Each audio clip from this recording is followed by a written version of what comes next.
Part II, Chapters 1 and 2 of Charles Rex by Ethel M. Dell. This LibriVox is in the public domain. 1. Jake Bolton. It was a week after the sinking of the Night Moth that Saltash, very immaculately dressed, with field glasses slung over his shoulder, made his first appearance since the disaster at a meeting on the Greydown racecourse, a few miles from his ancient castle of Birchester. He was looking very well pleased with himself, and certainly none the worse for the adventure, as he sauntered among his friends, of whom a good many were present.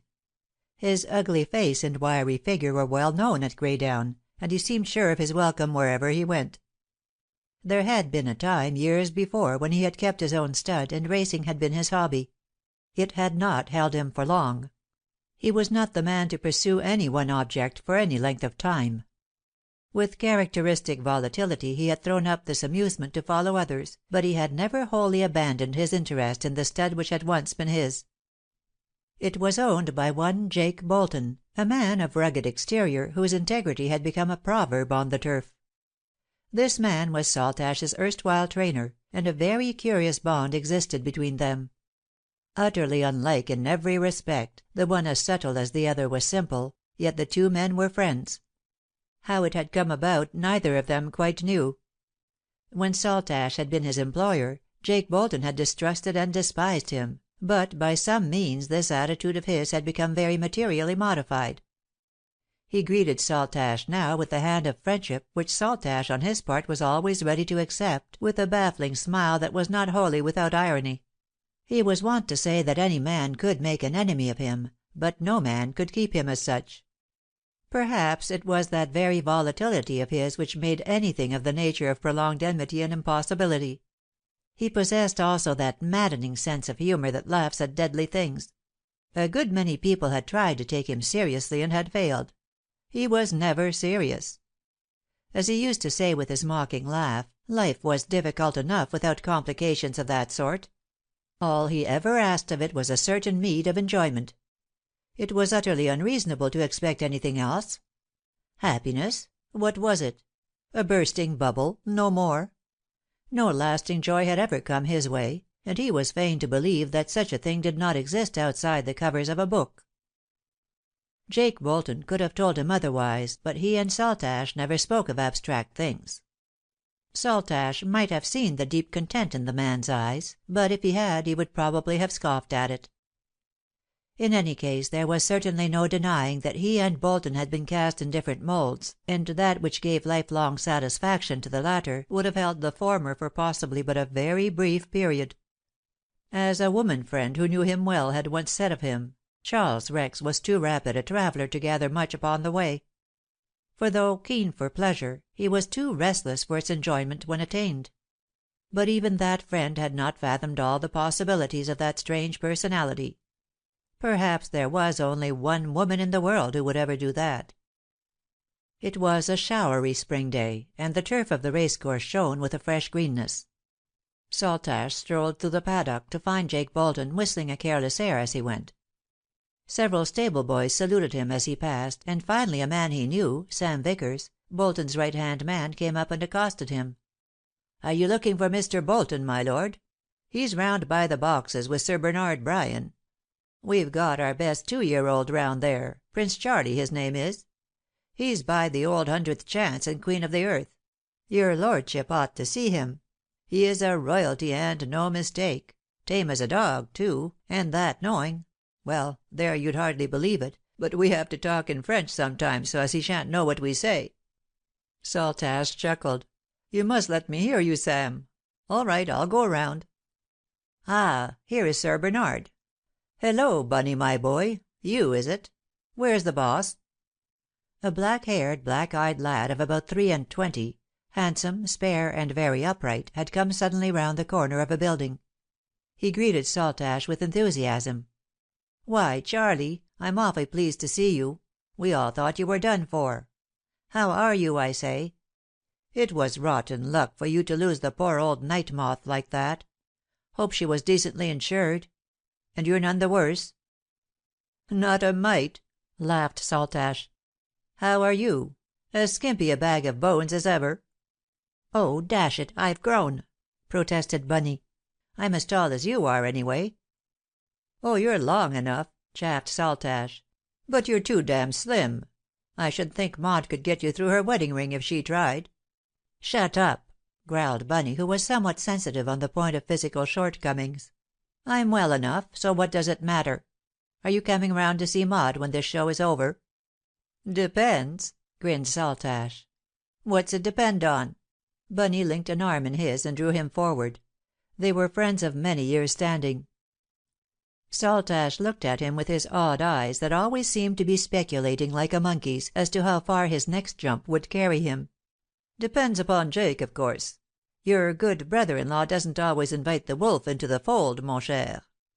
"As if you needed an invitation!" ejaculated Bunny impatiently. "Well, I invite you, anyway. I know Maud will be awfully disappointed if you don't come and tell her all about your adventure. We were talking about you only this morning."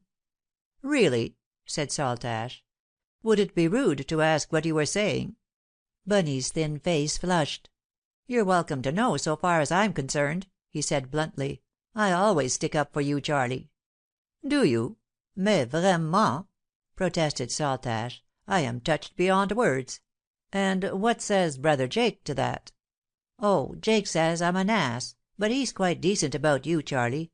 Rather fond of you, in fact. Don't run away with that idea," begged Bunny, turning still redder. "Only people jaw a lot about you, you know. No one can ever be content to mind their own business." "He'd be a fool who was," said Saltash. "There's no such thing as independent action in this world. We all hang to each other like swarming bees. So you've been sticking up for me, have you? And what says Sister Maud?" Bunny broke into a sudden laugh. "Oh, she's decided to reserve judgment. You'll have to come and see her. You really must. And the kids, too. 4 of 'em now. The eldest is a darling." "Eileen. Oh, I know Eileen," said Saltash. "I was actually allowed to have her to tea once at the Castle. I am not supposed to have such a venomous effect upon quite small girls as upon young men of 2 or 3 and 20. "Oh, shut up!" Bunny growled again. "There's Jake. Look. Come and speak to him." There was nothing ornamental about Jake Bolton. Short, thick set, powerful as a bull, and with something of a bull's unswerving contempt for all obstacles in his path, with red brown eyes that were absolutely level in their regard and mercilessly keen, such was the man who had married Maud Bryan 8 years before, practically in the teeth of Saltash, who had wooed her in her girlhood. There was no feud between them. Their enmity was long since dead and buried. Saltash could be intolerably malicious and even vindictive when the mood took him, but his moods never lasted. And as for Bolton, since he had won and still possessed his heart's desire, he could afford to be generous. His greeting was generous now, but it was not wholly without reserve. He gave Saltash a square hand grip before he uttered a word. Then, "Glad you're safe and sound, my lord," he said in a voice that was curiously soft and deliberate. "That's uncommon kind of you, Jake," laughed Saltash, with his royal air of graciousness. "I share the sentiment. I know you would all have been heartbroken if I hadn't turned up again. How is Maud?" "Very well, if she doesn't work too hard.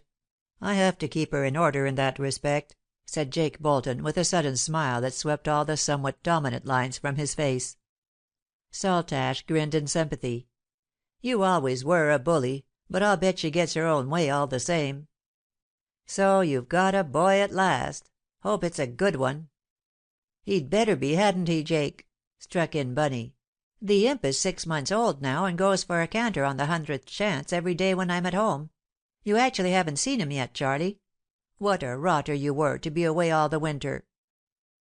"Well, I'm home now, anyway," said Saltash, with a comical glance at Jake.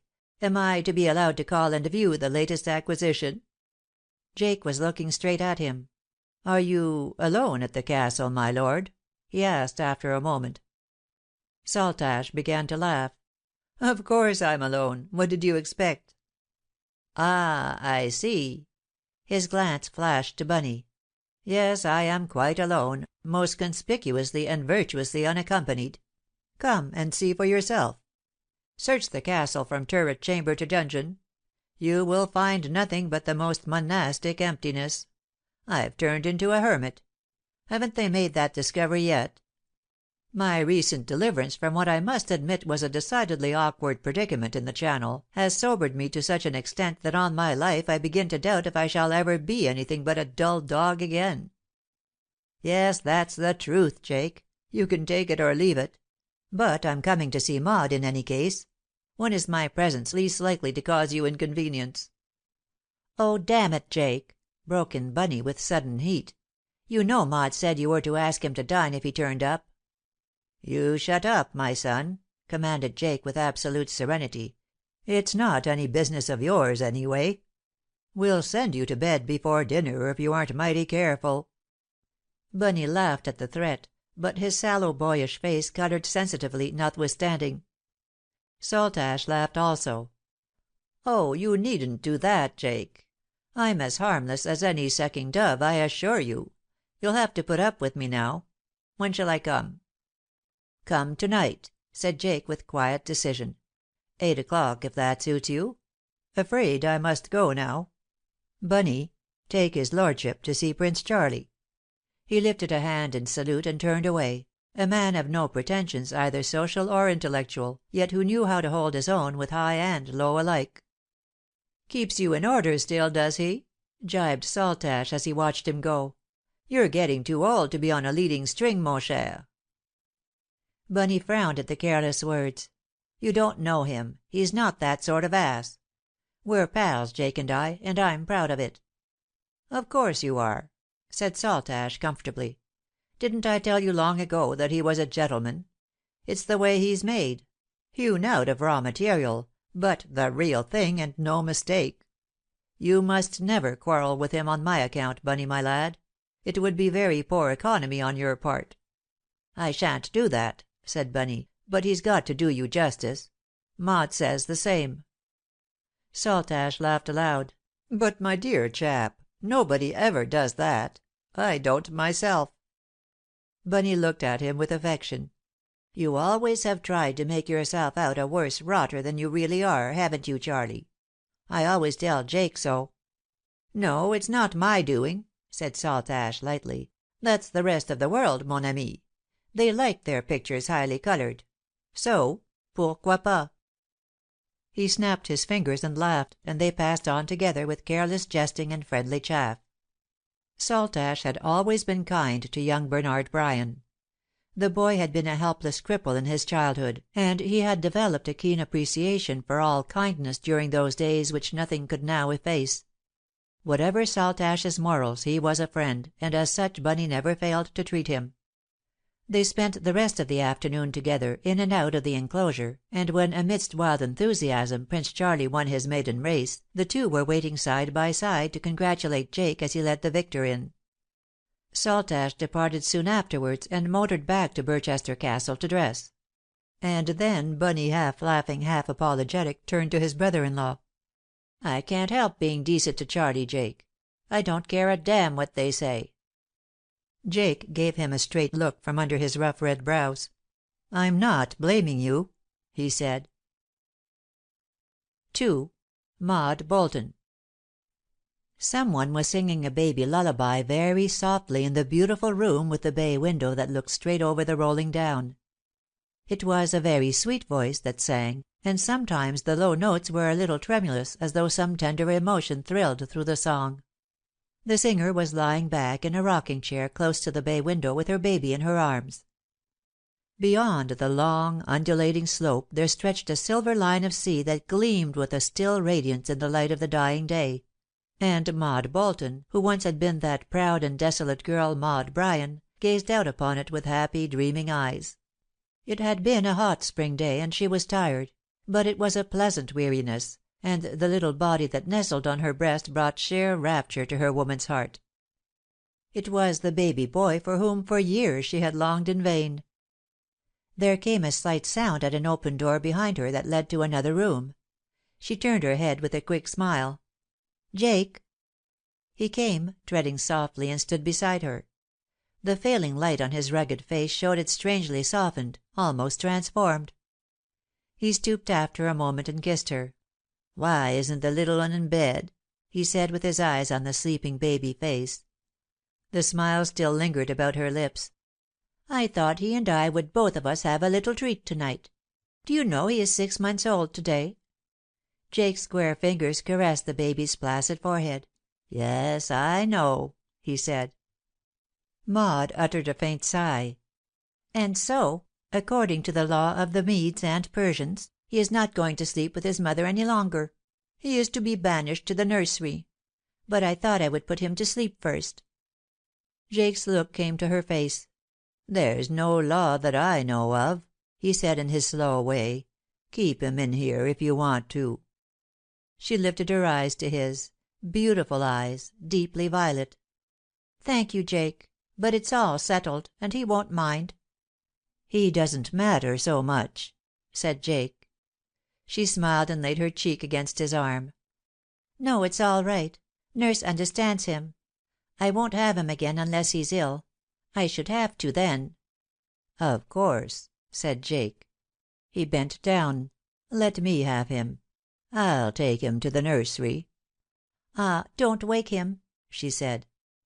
Jake's arms encompassed the little bundle and lifted it from her. The baby made a small noise that sounded like a protest, but he did not open his eyes. "Don't you come," said Jake. "I'll fix him." And with light tread he bore his son away. Maud looked after him with a touch of wistfulness, but she did not move, and in a few minutes he came back to her, knelt beside her, and gathered her strongly into his arms. "My girl," he said softly. "My own girl." She clasped him round the neck, laying her head against him without words. "Tired?" he said. "No, not really. Too happy to complain, anyway." She spoke in a whisper, as if unwilling to break her silence. "You want more help?" he said. She lifted her face and kissed his neck. "No, Jake dear. I don't want the children taken out of my hands entirely. Whatever should I do without them?" "Look after me for a change," suggested Jake. She laughed a muffled laugh, with her lips raised to his. "Do I neglect you, Jake?" "No," he said. "You're the best wife a man ever had. I believe I'm first with you, even now." "Always, always first," she whispered against the lips that pressed her own. He held her very closely to him for a space in silence. He had loved her with a fiery worship from the first moment of their meeting, but the wealth of her answering love still filled his soul with wonder. Over and over again he would tell himself that he was not her sort; but when he held her thus throbbing against his heart, he knew beyond all questioning that they were one. "You haven't told me a single thing about to day's meeting," she murmured presently. Jake began to smile. "On my soul, I had forgotten all about it. Prince Charlie has gained his first laurels. He won by 2½ lengths."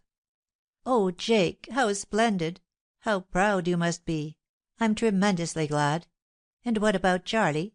Was he there to see his namesake carry all before him?"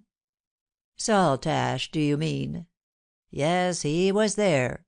Jake's tone was somewhat dry. Maud drew back a little to look at him. "I hope you asked him to dine," she said. "Oh yes," said Jake, with a touch of grimness. "Bunny saw to that on your behalf. He considers, and with reason, that you have a right to ask whoever you like to your own house." "Jake!" Maud suddenly sat upright, her eyes burning like stars. "If Bunny said that " "He didn't," said Jake. "Or hinted it, even. It was perfectly hateful of him. I shall go and tell him so." Maud made as if she would release herself from his hold, but he restrained her. "No, my girl. You keep calm. I can hold my own with Bunny, and he didn't mean any harm. I asked Saltash, all right, and he's coming." "Against your will," said Maud. "No. Against my judgment, maybe. Not against my will. I've no objection to entertaining him if you wish it. You and I don't quarrel over trifles like Saltash." Jake's tone was humorously tender. He patted her flushed cheek in a conciliatory fashion. She turned very swiftly and kissed his hand. "Thank you, Jake, darling. But you are master in this house, remember. No one enters it without your consent." "Not even Saltash?" smiled Jake. "Not even Bunny," said Maud, still breathing resentment. He took her gently by the shoulder. "Look here, my girl. I won't have you say a word to the boy about this, see? I didn't know you'd flare up like that, or I shouldn't have spoken. He didn't mean it that way. If he had, I'd have punched his head. And after all," his eyes smiled suddenly into hers, "I do live on my wife's bounty, don't I? Wouldn't I be driving cows on the other side of the Atlantic without it?" "No," Maud said. "You'd be owning your own ranch by this time, and generally licking creation, Jake, as only you know how." "Oh, shucks," said Jake softly, and kissed her again upon the lips. "I'd sooner be here, anyway. Well, Saltash is coming, so we've got to make the best of it. I shouldn't care a cuss if it weren't for young Bunny. But he's always been keener on his lordship's company than I've thought advisable." "Oh, Jake," she said, colouring a little, "I don't believe Charlie would do him any harm." "Not intentionally, perhaps," said Jake. "I've no ill feeling for him, heaven knows, but I can't say I think his society likely to have a very improving effect upon anyone." "I don't think you quite understand him," Maud said thoughtfully. Whereat Jake laughed so suddenly that she looked at him with raised brows. He got to his feet, still laughing. "Very likely not. We've had a good many misunderstandings, he and I, from the day I cowhided him for a scoundrel to the day I nearly shot him for a blackguard." "Oh, but that was all so long ago," Maud said quickly. "He wasn't much more than a boy in those days. He has grown a lot since then." Jake grunted. "Which way, think you? Well, I must dress. He may be here before we're ready for him." He turned to go back to his own room, but Maud stayed him for a moment. "Jake," she said almost wistfully, "you know, with all his faults, he always had possibilities." "I know," said Jake, looking down at her. "He's made the most of 'em, too." Her face quivered. "Don't," she said. Isn't it rather ungenerous to condemn a man unheard?" Jake made a faint sound of contempt or scepticism, but no reply in words. She drew herself up out of her chair by his arm. "Jake, I want you to do something for me." "Well?" said Jake uncompromisingly. She met his look unswervingly. "Let me be a friend to him to night. Let me be alone with him and find out if he will tell me whether there is any truth in this rumour that there was a woman on board the yacht." "And when you've found out?" said Jake. She made a little gesture of appeal. "Will you leave that to me? I have sometimes felt that I might be a help to him if ever there came an opportunity. Jake, you don't mind my trying to help him? I have a feeling that I understand him better than most people do." "I think it's a wasted sentiment," Jake said. "But do what seems good to you, my girl. I shan't interfere." "And you won't be vexed?" she pleaded. He smiled his sudden, illumining smile. "No, I reckon you'll never vex me any that way again," he said. She went close to him. "Indeed, no, Jake. But don't you understand? I hate to go against your wishes, your prejudices, in anything." He put out a hand to her. "You needn't be afraid of that either," he said. "If you do it, it's right." She clasped the strong hand tightly in both her own. "That's the best thing you've ever said to me," she said. "Are you quite sure you mean it?" "Sure," said Jake, and pulled her to him to kiss her once again. End of Part 2, Chapters 1 and 2.